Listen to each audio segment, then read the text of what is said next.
జగనన్నకు చెబుదాం స్పందన కార్యక్రమంలో అందిన అర్జీలకు నాణ్యమైన పరిష్కారాలు ఇవ్వాలని జిల్లా జాయింట్ కలెక్టర్ ఎస్ ఇలఖ్య అధికారులను ఆదేశించారు. సోమవారం కలెక్టర్ కార్యాలయ స్పందన సమావేశ మందిరంలో జిల్లా స్థాయి జగనన్నకు చెబుదాం స్పందన కార్యక్రమం జరిగింది. ఈ కార్యక్రమంలో JC S Ilakhya, incharge DRO, DRDA, PD K Sriramani, BC corporation ED Addanki Srinivasarao, CPO P Trinath, పౌర సరఫరాల సంస్థ డిఎం డి పుష్పమణిలతో కలిసి హాజరై జిల్లాల నలుమూలల నుంచి వచ్చిన ప్రజల వినతులను స్వీకరించారు.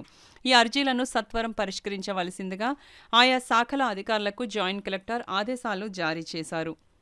రాష్ట్ర ప్రభుత్వం ప్రజల సంక్షేమం కోసం అమలు చేస్తున్న వివిధ సంక్షేమ పథకాలు, రెవెన్యూ, పౌర సరఫరాల సేవలు, నవరత్నాలు, పేదలందరికీ ఇళ్లు పథకం కింద పట్టాల పంపిణీ, ఇళ్ల మంజూరు, పెన్షన్లు, సర్వే, ఉద్యోగ ఉపాధి అవకాశాలు, భూ వివాదాలు తదితరాలకు సంబంధించి మొత్తం 245 అర్జీలు వచ్చాయి.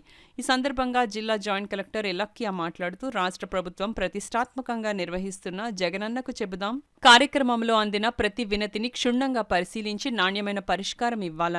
ముఖ్యంగా ఒకే అంశంపై మళ్లీ అర్జీలు నమోదు కాకుండా అర్జీలపై అధికారులు దృష్టి పెట్టాలని అధికారులను ఆదేశించారు. కార్యక్రమంలో వివిధ శాఖల జిల్లా స్థాయి అధికారులు, కలెక్టరేట్ వివిధ సెక్షన్ల అధికారులు తదితరులు పాల్గొన్నారు.